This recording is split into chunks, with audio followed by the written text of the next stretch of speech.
प्यारे बच्चों अस्सलाम वालेकुम। तारीख आज 24 मई 2021 है। क्लास हमारा 9th और मजमून हमारा उर्दू है। तो आज का मौजू जो हमारा है वो है अफसाना।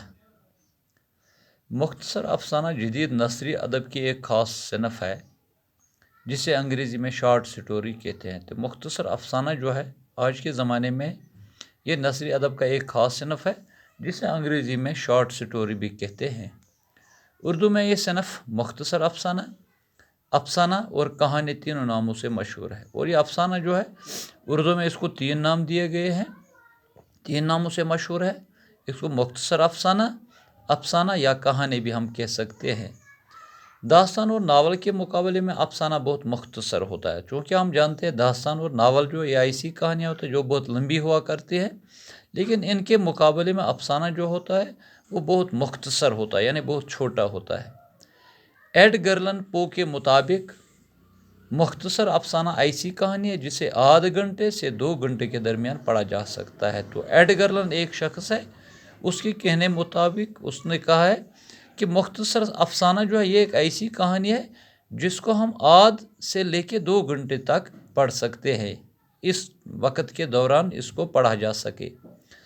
मौजूदा ज़माने में ये तारीफ नामुकम्मल होते, लेकिन आज के ज़माने में ये तारीफ जो उसने की थी कि मुख्तसर अफसाना जो है सिर्फ आधे से 2 घंटे के दरमियान पढ़ा जा सकता है, लेकिन आज ये तारीफ नामुकम्मल है, क्योंकि कुछ ऐसे मुख्तसर अफसाने भी लिखे गए हैं जिनको पढ़ने में मुकर्रर वक़्त से ज़्यादा सरफ होता है। लेकिन आज के ज़माने में कुछ ऐसे अफसाने भी लिखे गए हैं, यानी कि जो 2 घंटे के अंदर जिनको पढ़ा नहीं जा सकता है, उससे ज़्यादा टाइम उसमें लग जाता है।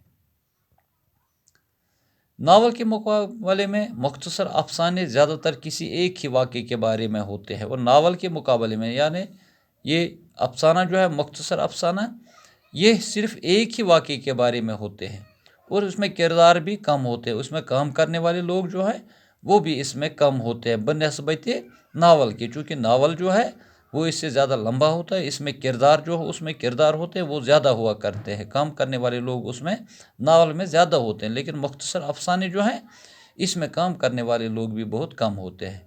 मुख्तसर अफसाने से मुराद ऐसी नसरी कहानी, ये एक ऐसी कहानी है जिसमें किसी शख्स की ज़िंदगी का एक अहम या दिलचस्प पहलू पेश किया गया हो।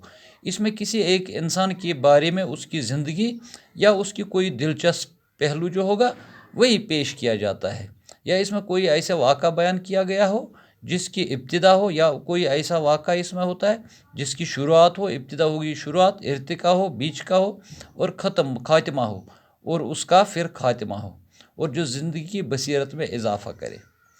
उर्दू में मुख्तसर अफसाने के अवलीन नमूने प्रेमचंद, सजाद हैदर और सुल्तान हैदर जोश के यहाँ मिलते हैं। तो उर्दू में ये मुख्तसर अफसाने जो है इनका रिवाज कब से हुआ, ये कब से शुरुआत हुए, तो इनकी शुरुआत के नमूने हम इन लोगों से मिलते हैं, यानी प्रेमचंद जो है, सजाद हैदर जो है, और सुल्तान हैदर जोश जो है, इनसे ही हमें ये अवलीन नमूने मिलते हैं उर्दू में मुख्तसर अफसाने के। प्रेमचंद ने अपने अफसानों में साम्राज्य, दुश्मन और वतन दोस्ताना जज्बात की अक्कासी की है। तो प्रेमचंद ने जो अफसाने लिखे हैं उसमें उसने क्या किया है, साम्राज्य, दुश्मन और वतन दोस्ताना जज्बात उसने दिखाए हैं, उसमें उन्हीं की तरफ ज़्यादा तवज्जो दिया है।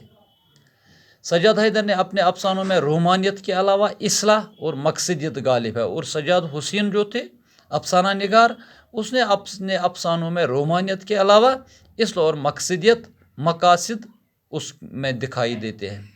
सुल्तान हैदर जोश ने भी अपने अफसानों में माशरत की इस्लाह को मौजू बनाया है, और सुल्तान हैदर जोश ने जो है उसने जो अफसाने लिखे हैं उसने अपने अफसानों में माशरे की इस्लाह को मौजू बनाया है। तरक्की पसंद तहरीक के आगाज़ से 1 साल पहले ही बहुत से अफसाने निगार पैदा हुए हैं। तो तरक्की पसंद तहरीक जो थी उसकी शुरू होने से 1 साल पहले ही बहुत सारे लोग जो थे, बहुत सारे अफसाना निगार जो थे वो पैदा हुए, जिनमें सजाद ज़हीर, सादत हसन मंटू, कृष्ण चंद्र, राजेंद्र सिंह बेदी और असमत चुगताई काबिल ज़िक्र है। तो ये बहुत सारे नए लोग हैं जो अफसाने निगार थे, जो बहुत काबिल ज़िक्र लोग हैं, काबिल ज़िक्र अफसाना निगार पैदा हुए हैं।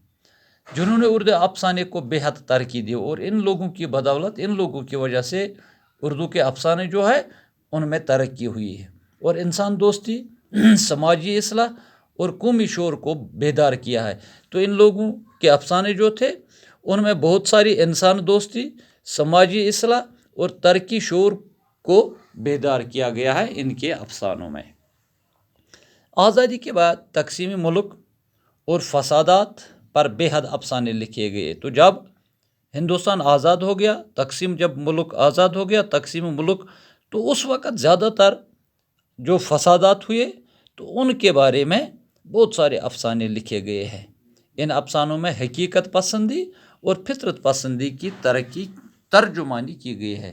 تو ان میں جو ہے، جو یہ افسانے لکھے گئے ہیں ان میں زیادہ تر حقیقت پسندی اور فطرت پسندی کی طرف زیادہ توجہ دیا گیا ہے۔